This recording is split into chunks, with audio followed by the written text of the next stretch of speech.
magnet rezeki. Satu sama terhubung.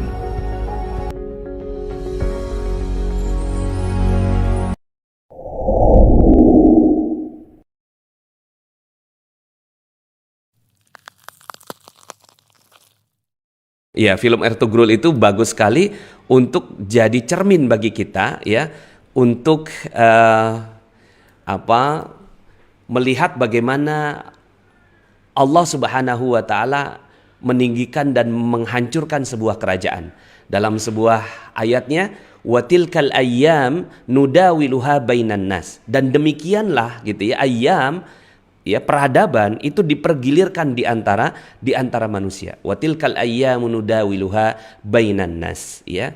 Bagaimana Allah Subhanahu wa Ta'ala mempergilirkan manusia, ya. Ada yang tinggi, ada yang rendah, ya, ada yang di puncak peradaban, ada yang jatuh begitu ya. Nah, dalam kamusnya umat Islam itu cuma satu saja yang membuat sebuah peradaban itu naik, yaitu ketakwaan orang-orang yang ada di dalamnya. Ya, ketakwaan orang-orang yang ada di dalamnya. Nah, cuma kan begini ya. Banyak orang yang bagaimana sih caranya takwa? Sederhana deh, ya. Takwa itu dimulai dari taubat. Takwa itu dimulai dari perasaan dosa yang harus kita hati-hati dari perbuatan dosa tersebut, ya. Dan dalam sebuah hadis Rasulullah SAW menyebutkan, ya, ittaqillaha haitsuma kunta wa atbi'is sayyi'atal hasanata tamhuha, ya. Bertakwalah kalian dimanapun kalian berada. Wa atbi'is sayyi'atal hasanah, dan ikutilah perbuatan-perbuatan tidak baik dengan perbuatan yang baik, ya, tamhuha, yang akan menutupinya. Nah, di sini, ya, perbuatan baik itu akan menutupi perbuatan yang tidak baik. Kita kan berbuat yang nggak baik, ya, di masa-masa yang lalu. Akui sajalah, saya juga begitu gitu ya. Nah, bagaimana caranya supaya kita bisa kembali lagi ke masa kejayaan gitu ya. Nah, tidak ada cara lain kecuali kita bertaubat, taubatan nasuha, minta ampun kepada Allah Subhanahu wa Ta'ala, lalu kemudian diikuti gitu ya berbagai macam dosa-dosa yang kita lakukan dahulu itu dengan perbuatan-perbuatan baik. Sehingga akhirnya taubat ini ternyata nggak sederhana. Taubat ini melahirkan orang-orang yang selalu mau berbuat baik begitu ya. Dia jualan OSB ya, karena saya sekarang lagi mengisi di OSB. Dia jualan OSB, dia jadi doa gitu ya. Allah mudah-mudahan dengan dia closing gitu ya, sehingga anaknya menjadi cerdas menggunakan OSB Smart Brand begitu ya. Kemudian closing Nutri-Lemon gitu ya. Sebelum dikasih dia udah memberikan ya doa terlebih dahulu kepada orang-orang yang membelinya. Lalu kemudian ketika ditanya, apa sih motif kamu untuk jualan OSB ini? Ya, apa sih motif kamu untuk jualan Nutri-Lemon? Apa sih motif kamu untuk jualan Omar Smart Brand ini? Ya, motivasi saya adalah begitu ya, untuk menutupi dosa-dosa saya di masa yang lalu. Itu keren banget. Kalau seandainya ini sudah menjadi ya habit di antara para stakeholdernya, maka insya Allah perusahaan itu akan menjadi perusahaan yang sungguh perusahaan yang ajaib. Gitu ya. Jadi ini yang nomor satu ya, taubat lagi, dan memang hobinya tuh taubat, nggak ada yang lain selain dia bertaubat. Datang ke kantor, kenapa sih datang ke kantor? Ya, coba sekarang kalau seandainya kita datang ke kantor gitu ya, motivasinya untuk apa? Cari duit. Ya, harusnya nggak gitu. Ya, motivasi ke kantor untuk apa? Semoga dengan amal soleh yang saya lakukan di kantor ini bisa menutupi ya dosa-dosa saya yang di masa yang lalu. Itu keren banget kalau seandainya kita bisa menjadikan taubat itu sebagai habit. Untuk apa sih ngikutin ini gitu ya? Mudah-mudahan dengan ada ilmu satu aja yang kita bisa terima gitu di sesi kali ini, ya, itu bisa mencuci dosa-dosa saya di masa yang lalu. Jadi motivasinya itu benar-benar taubat itu menjadi habit bagi para stakeholder. Satpamnya taubat, front desk-nya taubat, ya, orang keuangannya taubat, ya. Ya kalau udah taubat kayak gitu, korupsi juga takut udah, ya. Nah kalau seandainya dia korupsi udah nggak berani, gitu ya, kemudian saingan juga nggak mau, gitu ya, nyuap apalagi gitu. Masya Allah, ya. Semoga ini bisa didengar oleh para pemimpin-pemimpin bangsa, ya. Jadi kita bisa kok bikin Indonesia ajaib gitu ya, bukan cuma sekedar OSB ajaib, ya. Nah, jadi ini yang nomor satu. Ya, saya bolak-balik selalu ingetin ini.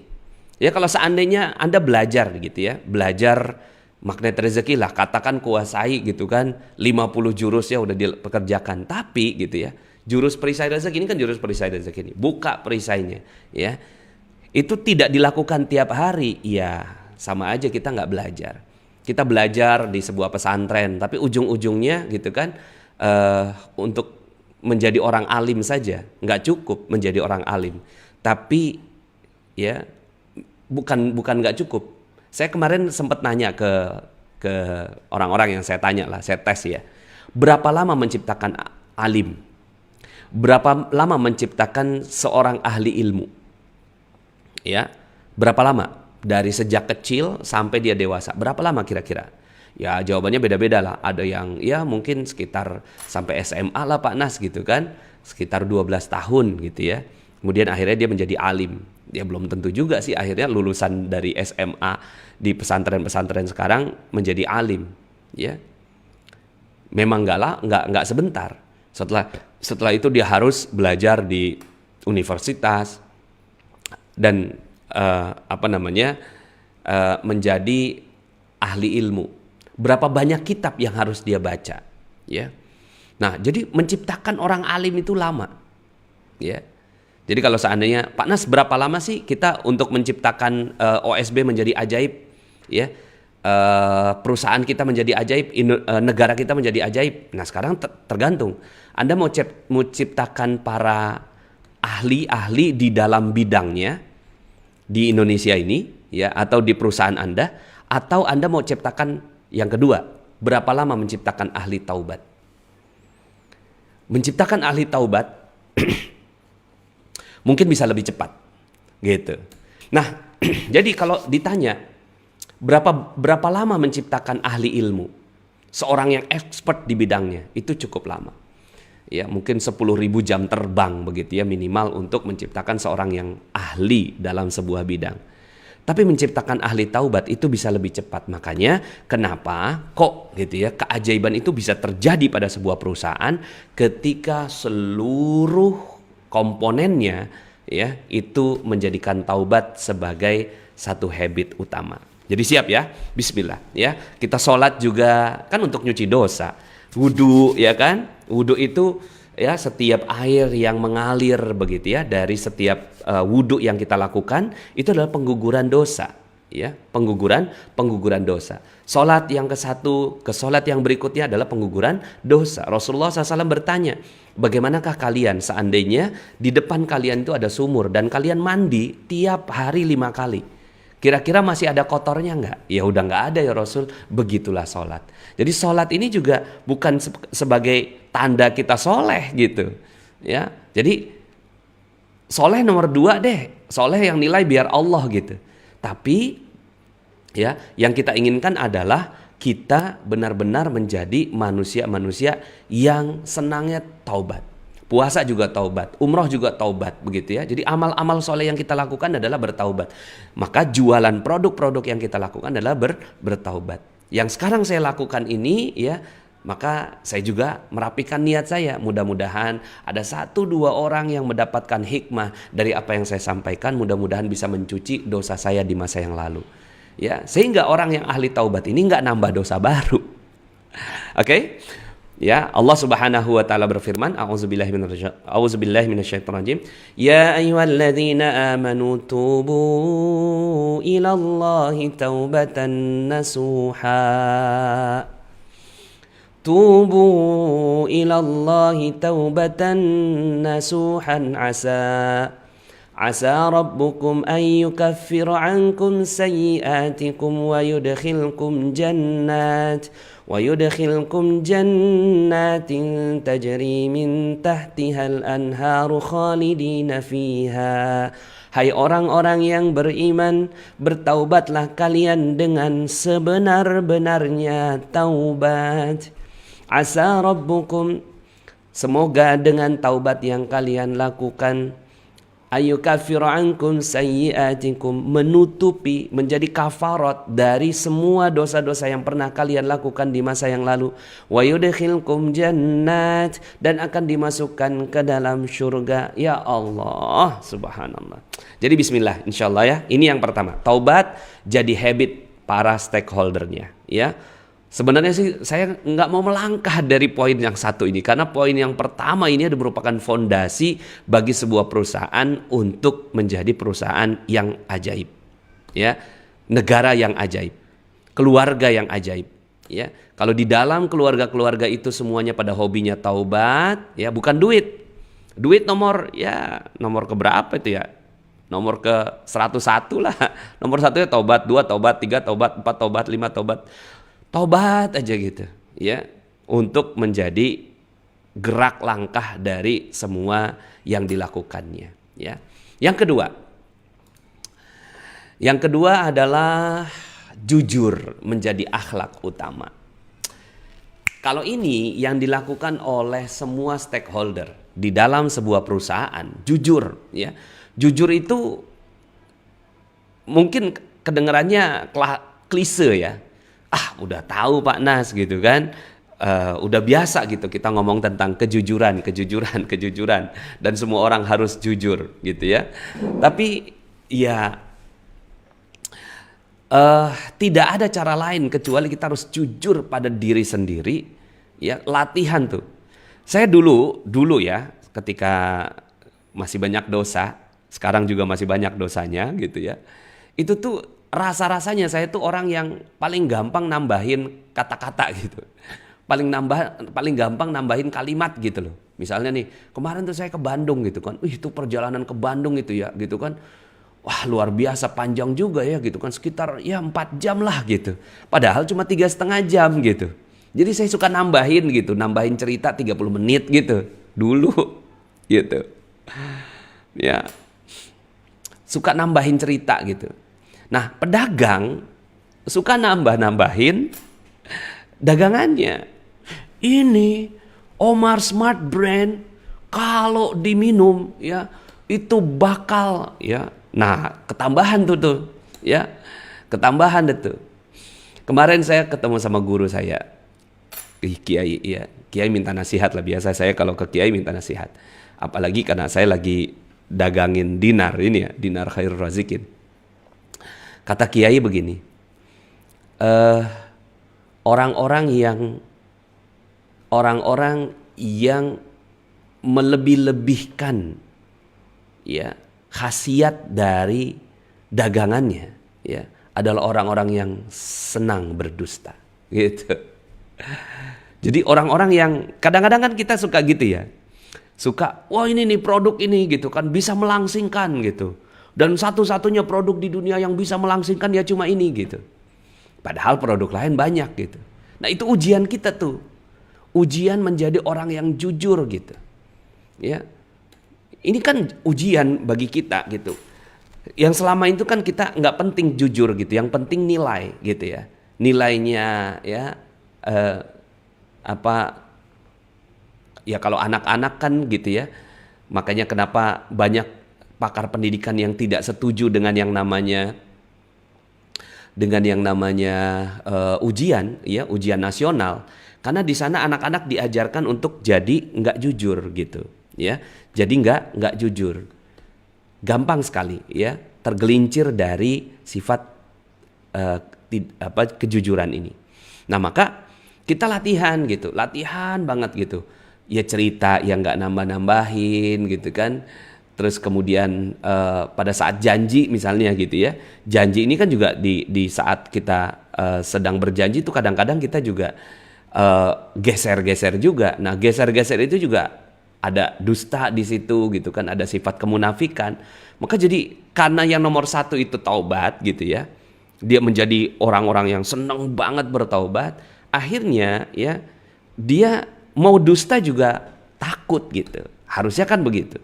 Kalau sekarang ini kan dusta jadi ya Masya Allah, na'udzubillah ya. Kita ada di akhir zaman di mana kedustaan itu menjadi produk utama dari orang-orang yang ingin sukses. Nah, kita kebalikannya gitu. Kita kebalikannya. Kita menjadi orang-orang yang melatih untuk jujur kepada istri, jujur kepada anak, jujur kepada hewan peliharaan gitu ya. Hewan peliharaan jujur juga ya. Cek cek cek cek gitu kan. Ya, ya kita panggil tuh gitu kan. Supaya kita kasih makan, padahal di tangan nggak ada makanan. Ini juga nggak jujur. Jujur kepada konsumen, jujur kepada masyarakat gitu ya, jujur dalam berWhatsApp, jujur dalam bersosial media gitu kan. Ya, sekarang ini kan latihannya mungkin gitu ya, kita nggak pakai lagi yang namanya beauty plus gitu ya dalam foto gitu ya. Jujur, latihan gitu ya, latihan untuk selalu jujur, untuk menjadi akhlak utama. Dagangan kalau seandainya misalnya udah expired gitu ya, ya kasih tahu kalau ini udah expired. Kalau seandainya memang dia belum ada BPOM-nya gitu ya, katakan belum ada BPOM, bukan ya sedang diurus BPOM-nya gitu. Itu juga dusta sudah. Ya, memang benar udah diurus gitu. Tapi dalam urusan ini memang belum ada. Nah, kasih tahu aja nggak ada BPOM-nya, belum ada BPOM-nya dan sedang diurus. Ya, cuma kan yang sering terjadi adalah belum ada BPOM-nya itu disembunyikan. Yang disampaikan apanya? Lagi diurus gitu. Belum ada BPOM-nya itu disembunyikan, tapi BPOM-nya ada nggak gitu? Oh iya, lagi diurus.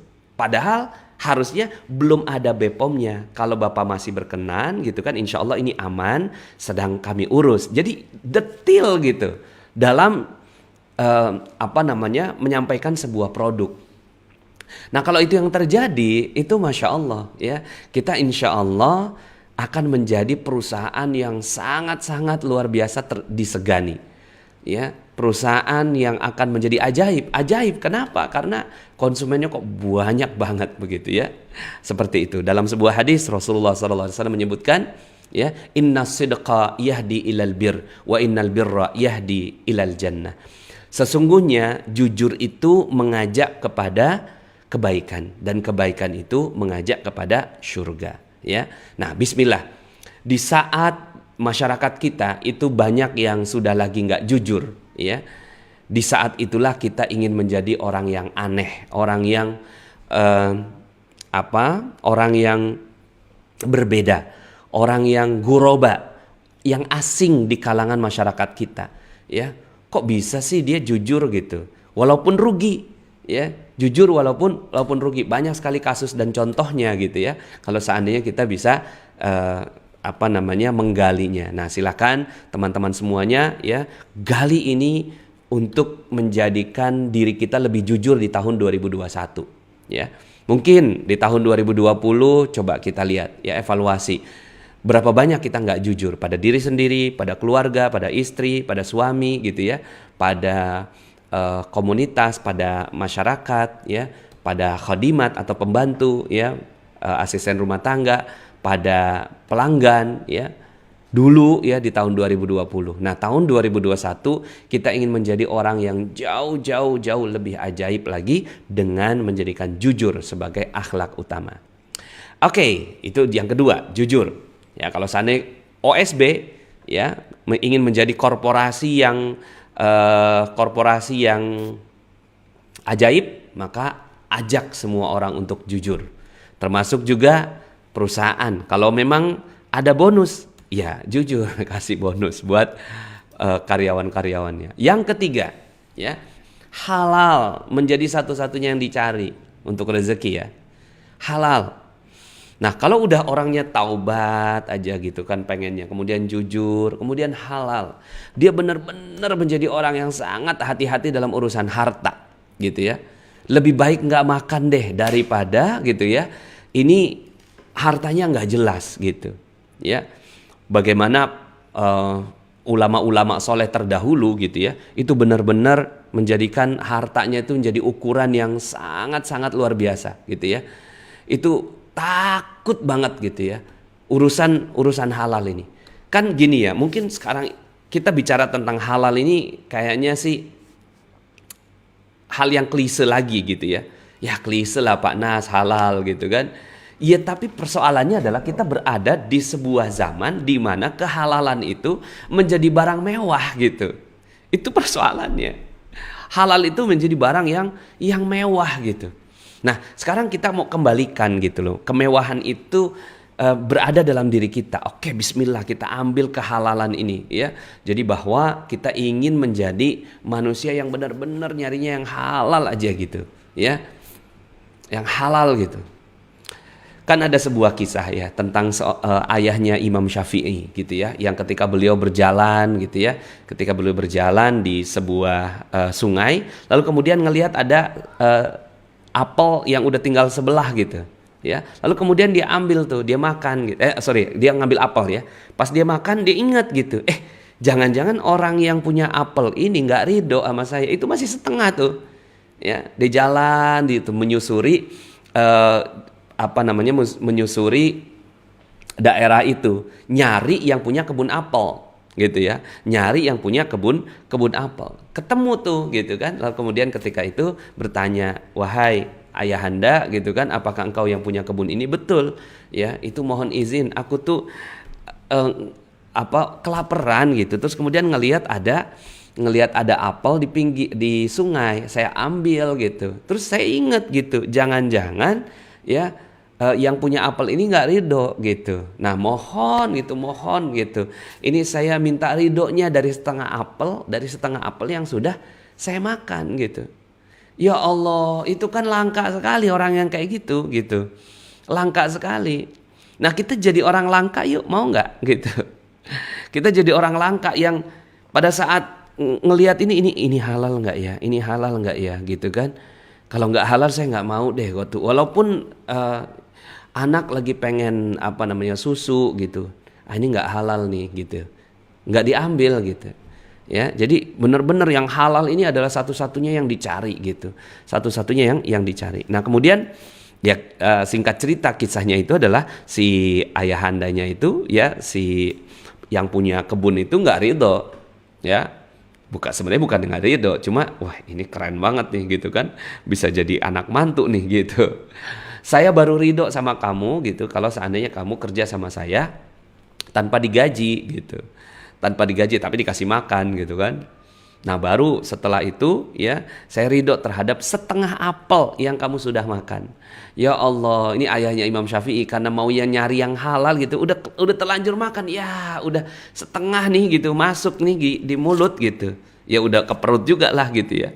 Kemudian akhirnya ya beliau bekerjalah di situ selama 8 tahun. Kelihatannya rugi. 8 tahun tuh rugi dong. Nggak dapat gaji gitu. Tapi Masya Allah, ya setelah selesai 8 tahun nih, maaf ayahanda ya, saya udah kerja 8 tahun di sini untuk membeli gitu kan. Membeli setengah apel yang dahulu saya makan. Boleh nggak kalau seandainya saya sekarang ini minta pamit gitu. Kemudian kata si ayah, si pemiliknya, pemilik kebun ini, oh mohon maaf ya, saya nggak ridho sebelum kamu nikahi anak saya, karena anak saya nggak mungkin nikah nih kecuali ya sama kamu gitu ya, karena dia nggak punya tangan, ya nggak punya kaki, ya pincang, kemudian bisu, tuli gitu, dan buta gitu ya, bisu, tuli, buta gitu, pincang, waduh gitu ya. Akhirnya karena pengen mencari keberkahan gitu, yang halal, pengen dapat yang halal gitu. Akhirnya ya udahlah gitu kan, mau gimana lagi, kepaksa gitu. Tapi ya bismillah gitu kan, saya siap gitu menikahi anakmu. Pas nikah gitu kan, ternyata ya di malam pertama itu ya masuk kamar, ternyata istrinya ya ketika dia salam, assalamualaikum, waalaikumsalam, katanya bisu, kok ini bisa ngomong gitu kan. Pas dibuka ternyata cantik gitu ya, matanya jelita gitu ya, kemudian lisannya juga indah gitu ya. Akhirnya ya itu adalah hadiah dari keberkahan rezeki yang kau cari 8 tahun yang lalu. Nah yuk sama-sama kita menjadi orang yang seperti ini gitu. Ya sekarang ini kan mungkin ya kalau seandainya ada yang pernah terlibat dalam riba, saya juga pernah gitu ya, terlibat dalam riba, nauzubillah gitu ya. Walaupun saya dulu kayaknya gitu, sangat hati-hati sekali kayaknya gitu kan. Kayaknya itu sangat hati-hati sekali. Nah, nyari investor juga hati-hati banget gitu ya.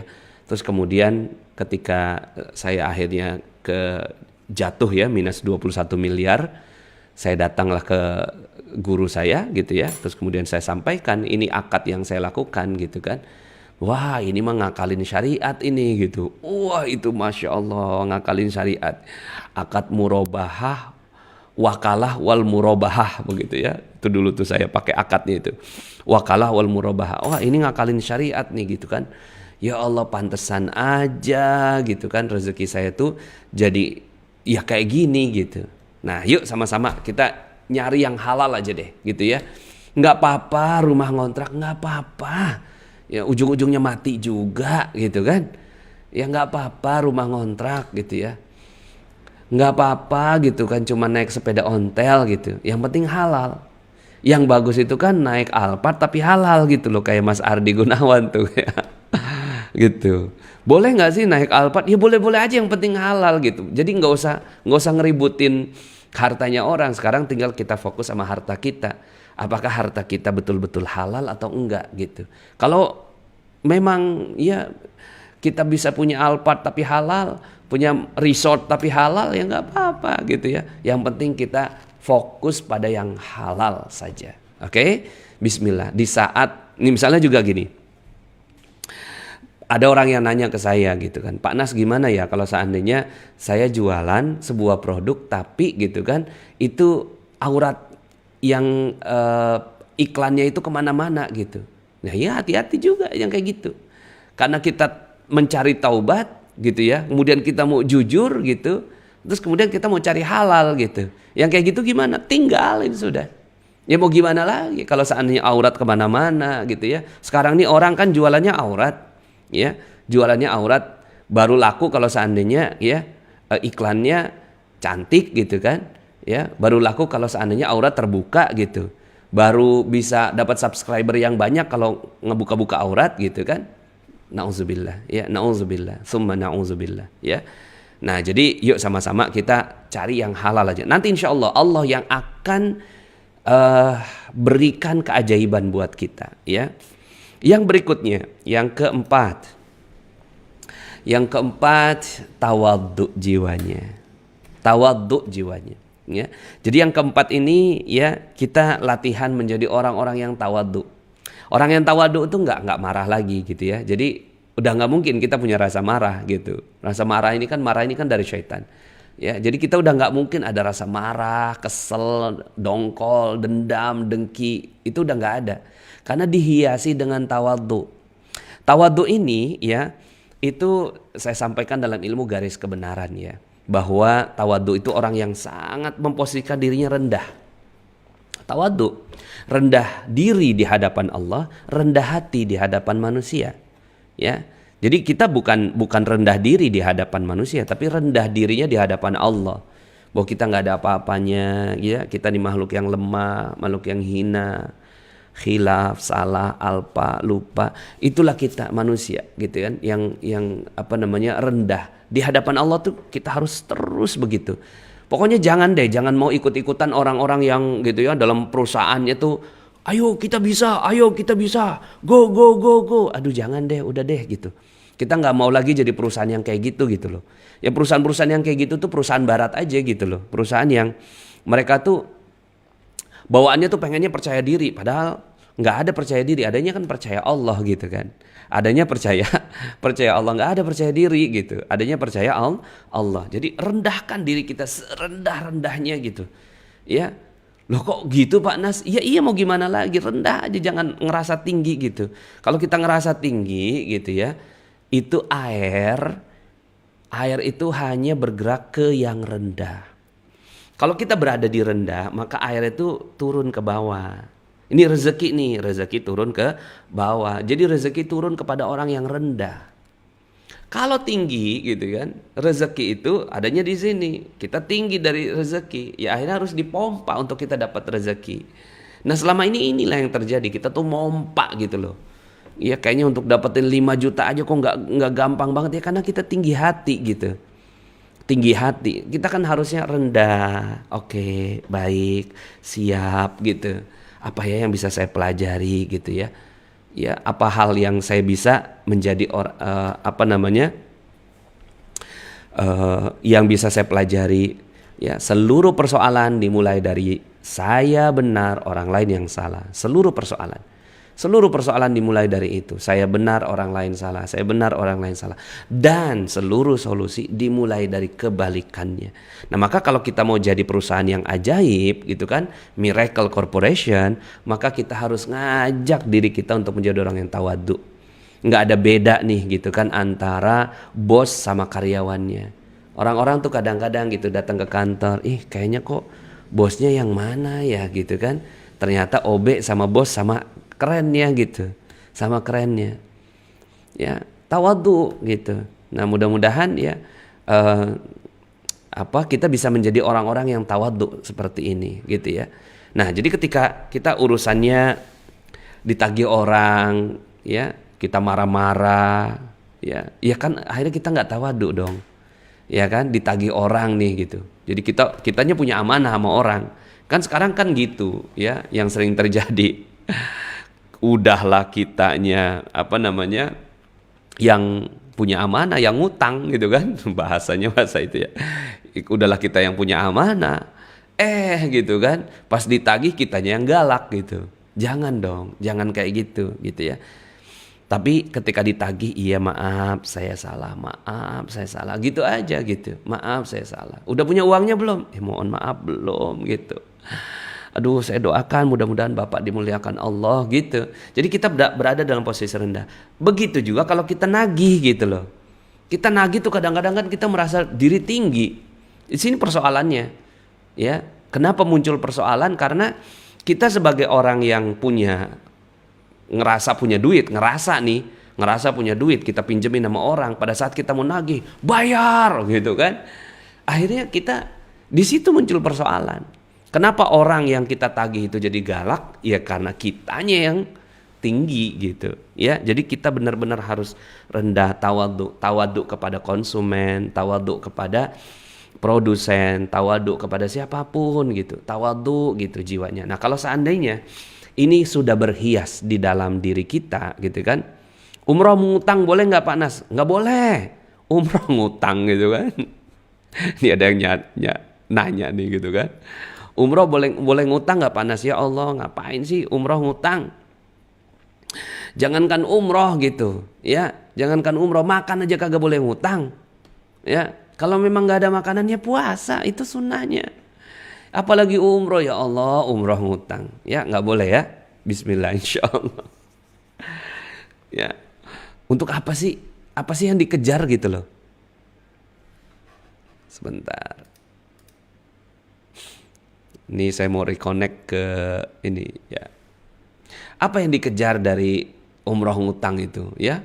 Nggak ada umroh ngutang. Makanya kalau saya udah anti-anti banget deh gitu ya. Ada yang umroh ngutang itu udah nggak boleh sama sekali gitu ya. Oke, baik ya. Tawadhu ya. Air turun ke tempat yang rendah. Ketika kita rendah hati, rendah diri di hadapan Allah ya, maka insya Allah Allah Subhanahu wa taala akan berikan rezeki kepada kita ya.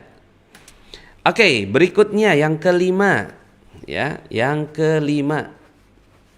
Al-Qur'an sebagai energi geraknya ya. Al-Qur'an sebagai energi geraknya. Ini ada pertanyaan gitu kan. Lebih baik bayar amanah dulu atau umroh dulu? Ya dua-duanya kalau bisa dah ya. Tapi sebenarnya yang paling duluan tuh adalah bayar amanah dulu ya. Amanah kita selesaikan dulu, baru kemudian ya kita umroh gitu. Tapi kalau seandainya memang Allah Subhanahu wa taala udah panggil kita untuk berumroh, ya udah bismillah aja, bismillah insyaallah. Oke, rendah diri di hadapan Allah, rendah hati di hadapan manusia. Nah, yang kelima, sebuah korporasi yang akan jadi ajaib adalah korporasi yang menggunakan Al-Quran sebagai energi geraknya. Ya, Al-Quran sebagai energi geraknya. Jadi dia bergerak di atas, karena Al-Quran itu ada energi, ya. Al-Quran ada energinya, ya. Al-Quran ada energinya. Apa ini ya? Oke. Nah, jadi Al-Quran kalau kita mau maju, ya, ibarat mobil gitu ya, maka kita kan perlu dorongan gitu ya. Kita perlu bensin. Nah, bensinnya di mana? Di Al-Quran. Nah, Al-Quran itu adalah sebagai energi geraknya, ya. Baik, yang kelima ya, Al-Quran sebagai energi geraknya. Jadi dia geraknya digerakkan oleh Al-Quran. Nah, ketika kita ada apa-apa, ya, selalu lakukan yang namanya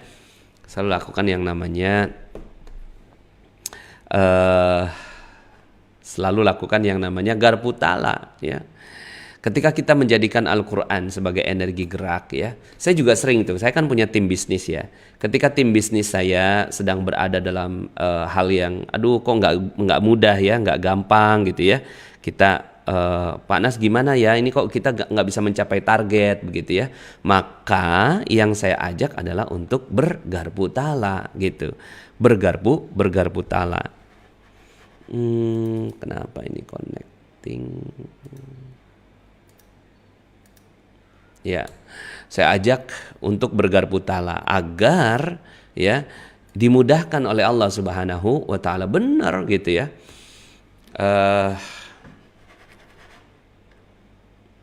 Ini ada yang tanya nih sambil saya bahas ya. Bagaimana cara menagih utang secara santun sama orang? Padahal kami sendiri lagi butuh dan orangnya selalu janji-janji tanpa ada realisasi. Mohon petunjuknya ya. Nah ya, jadi ini yang seperti tadi saya sampaikan, kadang-kadang tuh kita punya perasaan tinggi gitu ya. Pertama gini dulu, bahwa alhamdulillah saya udah masuk ya di OSB ya, bahwa gitu ya, kita ini tinggi gitu ya. Pertama gini dulu, bahwa ya, jadi kalau uang ya, misalnya gini ya, ini konsep dasar ya, ini sambil menunggu yang lain. Tadi sih alhamdulillahnya kita masih bagus sih Mas Ardi gitu ya, masih oke lah ya. Oke ya.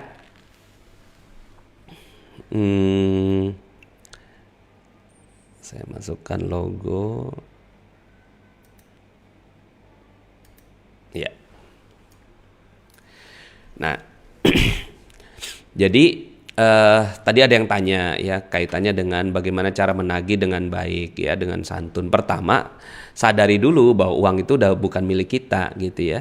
Karena kalau kita ngasih nih uang 1 juta ke Bank Mandiri gitu ya, maka itu bukan uang kita lagi tuh di Bank Mandiri, karena udah jadi uangnya Bank Mandiri. Yang salah siapa? Yang salah saya. Tawadu aja deh tuh gitu kan.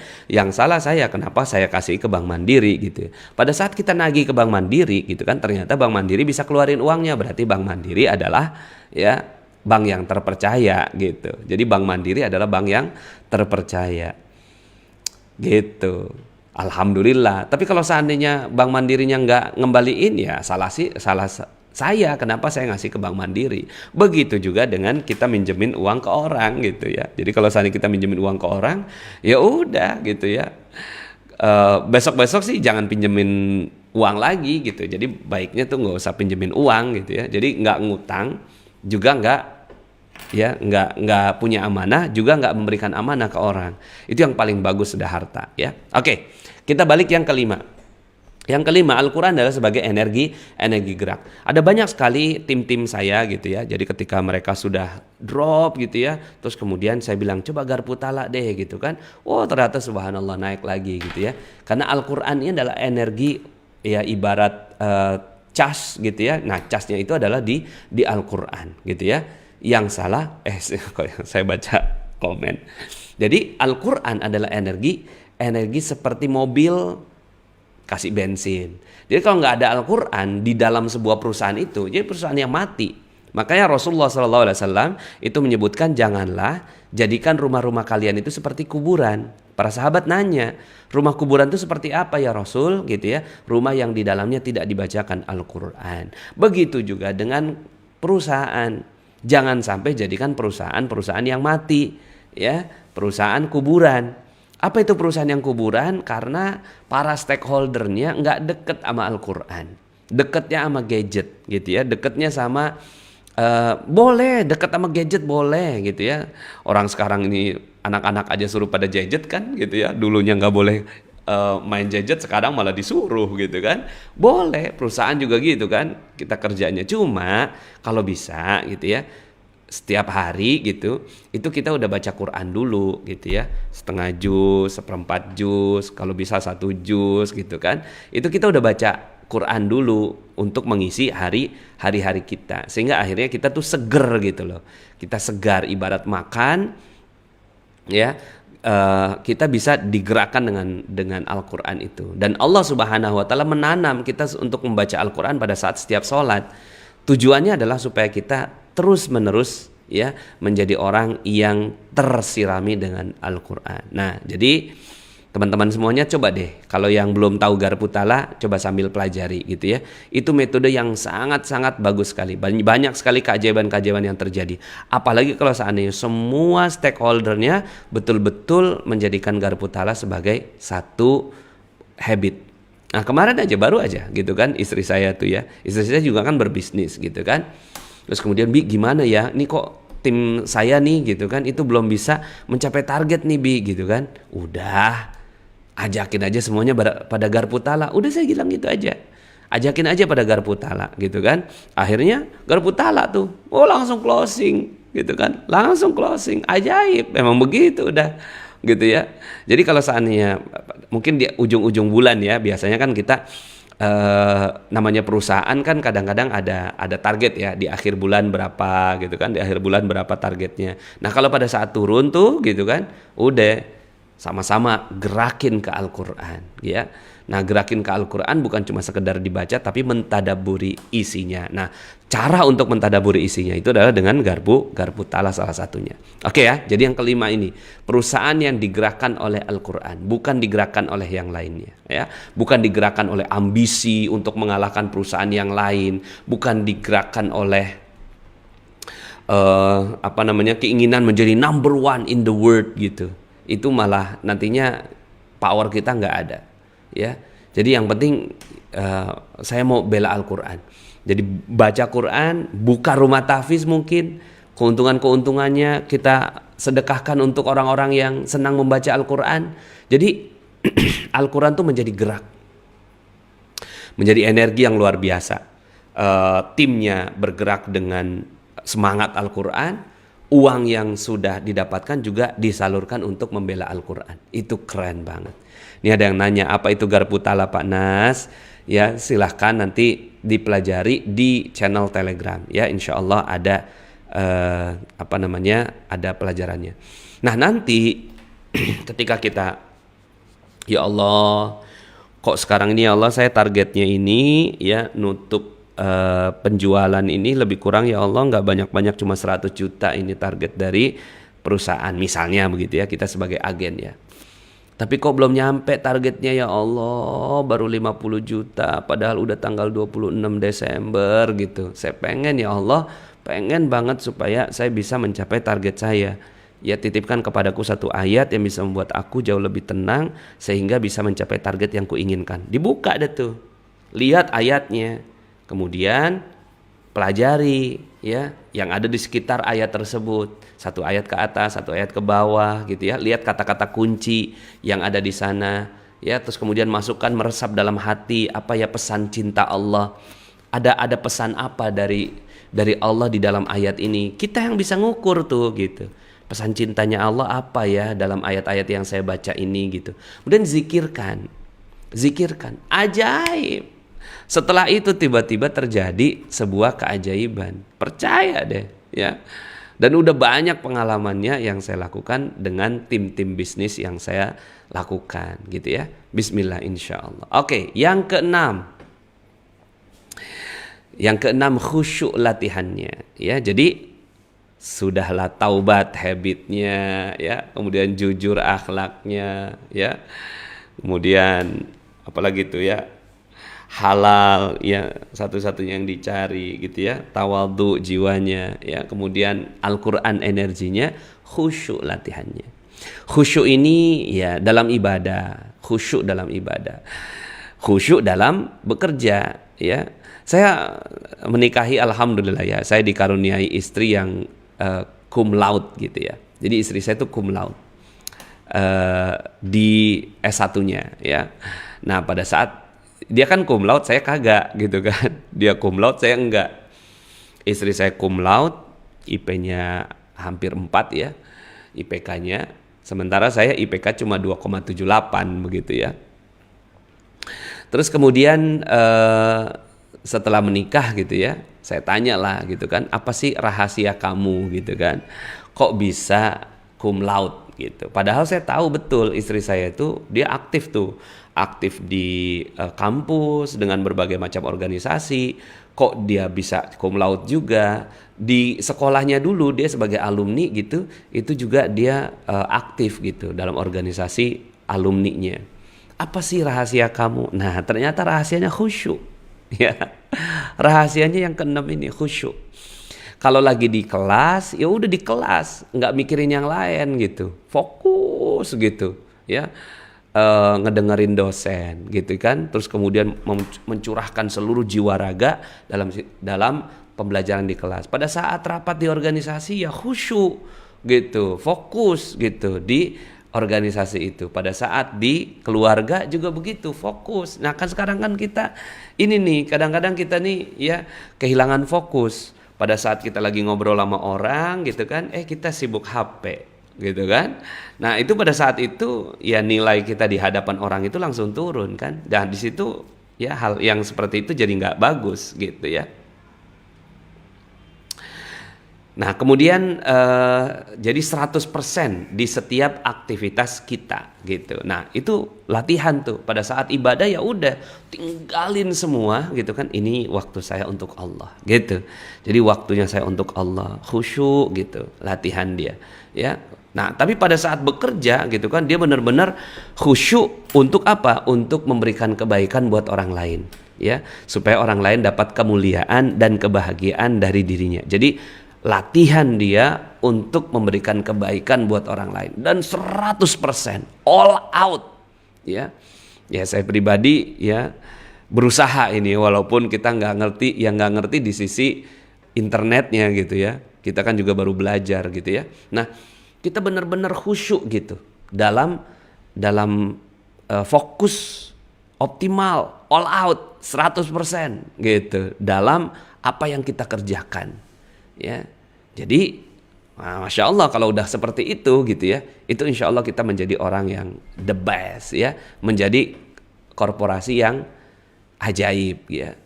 Khusyuk ini juga bukan cuma sekedar pada saat pelaksanaannya, tapi sebelumnya juga dia juga khusyuk, mempersiapkan dengan baik.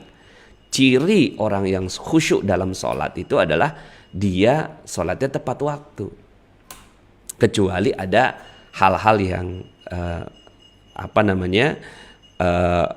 kecuali misalnya dalam safar tidak sehat, hal-hal seperti itu. Tapi kalau seandainya dia nggak ada apa-apa gitu kan, nah dia belajar tuh. Jadi ini ada yang nanya nih, bagaimana cara belajar khusyuk? Dari awal udah persiapan dulu, kita belajar benar-benar on time. Jadi on time itu adalah cara kita untuk khusyuk dalam kegiatan kita.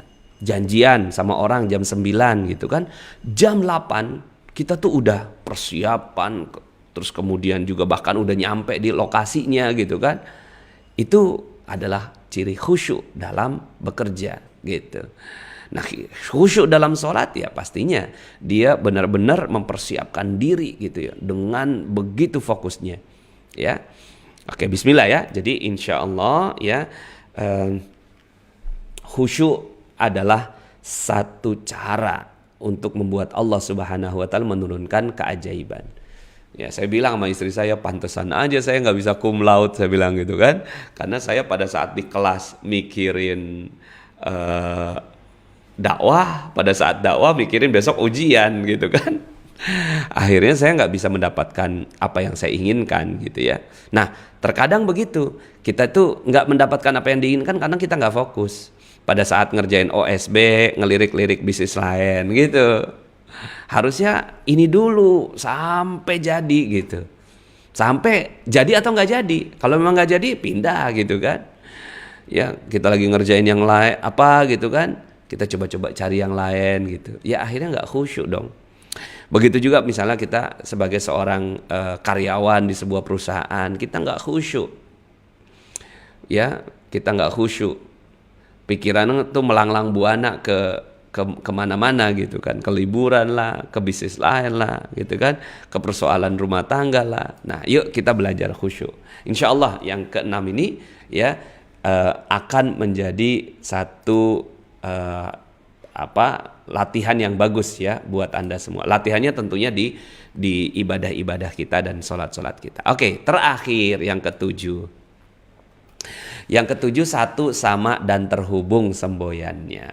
Ya, satu sama dan terhubung. Makanya kenapa magnet rezeki itu selalu ngulang-ngulang nih, satu sama terhubung, satu sama terhubung, satu sama terhubung ya. Jadi kalau ditanya apa itu magnet rezeki, satu sama terhubung. Terhubung dengan apa ya? Ya sama lah, misalnya nih sekarang ini saya terhubung dengan koneksi internet ya kan. Kalau seandainya koneksi internet terhubung, terjadilah keajaiban. Tapi kalau nggak terhubung, apa yang terjadi? Ya kayak tadi tuh kan, ada yang sempat nggak connect kan ya, sempat nggak connect tadi ya. Kita juga nggak ngerti kan sebabnya apa gitu kan. Cuma kita nggak terkoneksi. Nah, cuma kan dalam urusan-urusan kita dengan manusia, ya, itu kita betul-betul harus nyambungin gitu loh. Terhubung dengan konsumen, terhubung dengan karyawan, terhubung dengan produsen, terhubung. Nah, cara terhubung itu adalah kita betul-betul memuliakan dan membahagiakan orang-orang di dalam hati kita minimal. Jadi, kalau kita mau terhubung nih sama Mas Ardi, misalnya. Sekarang kan saya lagi live sama Mas Ardi. Saya mau terhubung sama Mas Ardi. Bagaimana caranya? Saya doakan dulu beliau. Ya Allah, muliakan Mas Ardi, tinggikan derajatnya, sayangi dia, cintai dia, masukkan dia ke dalam surgamu ya Allah. Gitu.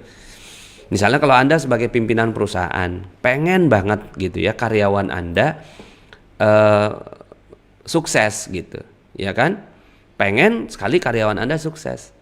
Tapi yang dilakukan apa? Marah-marah, gobrak meja, push sampai to the limit gitu kan. Tapi kita nggak terhubung gitu loh. Apa sih yang jadi persoalan dia gitu? Apa jangan-jangan karena dia sedang ada persoalan dengan istrinya, persoalan dengan keluarganya? Apa mungkin dia lagi nggak sehat dan seterusnya? Itu tuh kepedulian kita gitu terhadap karyawan. Baru kita bisa mengharapkan bahwa perusahaan kita tuh akan jadi perusahaan yang ajaib. Gitu. Akan jadi perusahaan yang ajaib. Nah, bagaimana caranya? Ya kadang-kadang kan kita nggak ngerti, karyawan kita banyak gitu kan. Terus kemudian kita juga nggak ngerti satu persatu persoalan mereka. Nah, kita hubungkan dengan yang maha menghubungkan, yaitu Allah Subhanahu wa Ta'ala. Ya, bawa dalam tahajud. Pernah nggak kita bawa reseller-reseller kita dalam tahajud kita? Ya Allah, saya punya reseller ya Allah, nggak banyak ya Allah, cuma 10 ya Allah. Saya jualannya OSB ya Allah, sebagai agen ya Allah. Ini reseller 10 ya Allah, tapi nggak gerak-gerak ya Allah. Aku nggak ngerti ya Allah, apa yang terjadi pada mereka. Tapi Engkaulah yang maha memuliakan mereka. Sayangi mereka, cintai mereka, muliakan mereka, bahagiakan mereka di dunia dan di akhirat ya Allah. Berikan kebahagiaan ya Allah. Seandainya OSB ini menjadi jalan terbaik bagi mereka ya Allah, mudahkan apa-apa yang kami lakukan ini untuk dia ya Allah. Ya, doakan. Dalam sholat, pernah nggak kita doakan tim kita, karyawan kita? Ya, bayangin wajahnya satu persatu. Wah, kalau seandainya itu yang dilakukan, bismillah insya Allah. Ya, begitu juga kita sebagai agen ya Allah, senang banget ini ya Allah, OSB ini ya Allah. Ya menjadi jalan keluar bagi keluarga kami ya Allah. Mungkin untungnya nggak gede ya Allah, tapi alhamdulillah ada yang rutin repeat order belanja tiap hari ya Allah. Yang Engkau yang maha memudahkan ini semua ya Allah. Maka muliakan bos saya ya Allah, Ardi Gunawan namanya ya Allah, masih muda tapi ganteng ya Allah. Gitu. Doakan pakai bahasa Indonesia. supaya kita paham. Jadi satu sama dan terhubung dengan semuanya, terhubung dengan alam, ya. Terhubung dengan alam gimana dong caranya, ya? Terhubung dengan alam itu dengan ya mendoakan kebaikan bagi alam semesta ini, ya. Makanya alhamdulillah dalam sholat udah lengkap sebenarnya, menunya itu udah banyak banget gitu di dalam sholat gitu ya. Seperti itu ya. Jadi satu sama dan terhubung dengan semua yang ada di alam. Misalnya nih gitu ya, kita juga kadang-kadang ada orang yang bikin kesel gitu. Ada yang orang yang bikin kesel kita gitu kan. Ya macam-macam lah. Misalnya kita sebagai pedagang nih gitu kan, pedagang jilbab gitu kan, tahu-tahu si jilbabnya ini dicobain sama dia gitu kan. Pas ditanya gitu kan, udah 10 nih yang dicoba gitu. Ya, misalnya nih ya, udah 10 jilbab dia coba. Ibu jadi nggak bu gitu kan? Ibu jadi beli yang mana gitu kan? Oh maaf ya, saya udah nggak ada yang suka nih gitu kan. Rasakan dongkol tuh. Pada saat rasa dongkol gitu, hati-hati ya. Itu nggak ajaib nanti. Terus gimana dong ya? Langsung tarik napas tuh. Ya Allah, muliakan, bahagiakan dia ya Allah. Tinggikan derajatnya, sayangi dia ya Allah. Walaupun dia nggak laku ya Allah, mudah-mudahan ngundang yang lainnya untuk beli gitu. Insya Allah tuh tokonya tutup. Ganti ke toko yang lebih gede gitu. Bismillah ya. Jadi kadang-kadang tuh ada orang-orang yang bikin kita dongkol. Pemerintah kadang-kadang tuh ya bikin kita dongkol kan ya. Aduh nih pemerintah dongkol banget gitu. Padahal kita bisnis gitu kan difasilitasi oleh pemerintah. Walaupun pemerintah nggak bantuin banget sih gitu kan. Tapi kan kita bekerja di sebuah sistem yang dibangun gitu kan. Nah terus gimana dong? Kita kesal tuh, gitu kan, ini politik begini. Itu hati-hati tuh, itu bisa bikin kita nggak satu sama dan terhubung gitu, ya, seperti itu ya. Nah jadi misalnya nih, ini ada yang nanya nih, ada yang minta doa nih, contoh ya, Pak Nas, ya sorry, sebentar, Pak Nas minta doanya, kita punya rumah tahun ini. Nah gimana caranya tuh? Sekarang pertanyaannya ya, ada nggak yang nggak terhubung gitu? Ini ya dulu. Jadi kita punya hajat. Nah hajat itu baru bisa tercapai kalau semuanya terhubung. Kalau nggak terhubung ya kagak jadi ya. Coba deh tanyain gitu kan, ada nggak yang nggak terhubung gitu. Jadi kalau kita punya hajat, tanyain dulu, ada nggak yang nggak terhubung. Nggak terhubung apanya? Silaturahimnya. Ada nggak yang nggak terhubung silaturahimnya? Sambung dulu silaturahimnya. Begitu, ya, sambung dulu silaturahimnya. Ada nggak yang amanahnya belum saya bayar, gitu? Gara-gara dia akhirnya, ya, dia jadi dongkol sama saya, gitu. Selesaikan dulu. Jadi sebelum kita punya hajat, kita satu sama dan terhubungnya dulu dibelain. Tapi kalau nggak sanggup, gitu ya, aduh, saya nggak ngerti nih siapa ya yang nggak terhubung gitu kan, ya udah kita doa aja tuh, bawa dalam doa, ya Allah ya aku nggak ngerti nih ya Allah, ilmu satu sama dan terhubungnya magnet rezeki gitu ya, tapi aku mau gitu supaya hidupku ajaib gitu kan. Ya seandainya ada orang yang nggak terhubung denganku ya Allah, maka hubungkan dia dalam doa yang kulakukan ini. Kalau ya itu dilakukan, itu Masya Allah gitu kan. Kayak gini ya, misalnya mobil saya nih misalnya nih cepat terjual dengan harga yang seharusnya biar saya bisa menutupi amanah riba atau amanah yang lainnya gitu ya. Bismillah ya, bismillah insya Allah. Pakai Al-Quran garpu tala ya, pakai garpu tala. Terus kemudian juga ya tawadhu ya. Saya salah. Kemudian satu sama dan terhubung. Ada nggak yang nggak terhubung nih, gitu. Jadi itu kalau seandainya kita mau dapetin hajat, insya Allah Allah Subhanahu Wa Taala akan mudahkan. So itulah dia ya 7 cara kita untuk menjadi Miracle Corporation. Tapi bukan cuma sekedar Miracle Corporation aja, tapi juga menjadi pribadi yang ajaib, menjadi keluarga yang ajaib gitu kan, menjadi negara yang ajaib. Ini sama semuanya caranya. Satu, taubat ya, menjadi habit bagi semua stakeholdernya. 2, jujur akhlaknya. Dari yang paling kecil, jujur sama anak, jujur sama hewan peliharaan, jujur sama waktu gitu ya. Kemudian halal, pengen yang halal, ya Allah, ya Allah. Ya, kalau nggak ada yang halal udah langsung buang aja udah. Ya, udah nggak usah nanya lagi, Pak Nas riba gimana? Buang gitu aja udah. Tinggalin mau gimana lagi gitu. Ya, udah waktunya ninggalin. Tapi kalau ada tapinya gitu tuh, pengen yang halal tapi nggak gampang kan Pak Nas. Ya, ingat-ingat ini, seseorang yang meninggalkan sesuatu karena Allah, meninggalkan sesuatu karena Allah, karena ya haramnya, ya nggak bagusnya, ya maksiatnya, maka Allah akan menggantinya dengan yang lebih baik dari apa yang dia tinggalkan. Begitu. Bismillah insya Allah ya, karena halal ini udah jadi syarat utama dalam rezeki. Yang sekarang orang pinjol-pinjol tuh tinggalin pinjol gitu ya. Terus kalau belum kebayar gimana Pak Nas? Tekad dulu bahwa kita nggak mau minjol lagi gitu loh ya. Pinjol itu pinjaman online. Yang keempat, tawadhu jiwanya. Ya, seandainya perusahaan-perusahaan ini adalah perusahaan-perusahaan yang selalu menjadi perusahaan semua stakeholdernya tawadhu ya, rendah hati kepada manusia gitu kan, rendah diri di hadapan Allah. Keren, enggak begini. Wah, enggak merasa jagoan, enggak. Jangan ya. Udahlah, stop cara-cara kayak gitu ya. Cara-cara kita selalu merasa diri kita hebat, nauzubillah. Yang kelima, Al-Qur'an sebagai energi geraknya. Jadi kalau nggak ada Al-Quran rasanya tuh nggak ada bensin gitu ya yang menghidupi diri kita. Dan kadang-kadang kan kita punya perasaan kesel kan tiap hari tuh. Kadang-kadang tiba-tiba yang ini bikin kesel, garpu talak lagi. Yang ini bikin kesel, garpu talak lagi. Yang ini bikin marah, garpu talak. Yang ini bikin kecewa, garpu talak.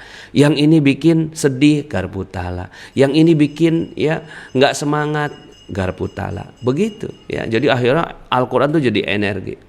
Ya, sampai sekarang saya pun masih ada apa-apa Al-Quran. Dan saya ajak gitu loh orang-orang untuk bareng-bareng bersama untuk mendekat kepada Al-Quran. Yang keenam, khusyuk, fokus 100% pada apa yang dilakukan. Dan yang ketujuh, satu sama dan terhubung semboyannya. Selalu dia pengennya connect, terkoneksi. Kayak sekarang ini kita terkoneksi dengan wifi, terkoneksi dengan internet. Pokoknya kalau nggak terkoneksi itu gimana? Nah, kita terkoneksi dengan manusia. Jiwa kita tuh terkoneksi. Jangan sampai ada konflik nih gitu kan sama orang.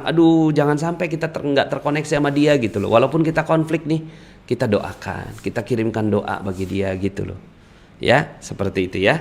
Baik, terima kasih Mas Ardi Gunawan.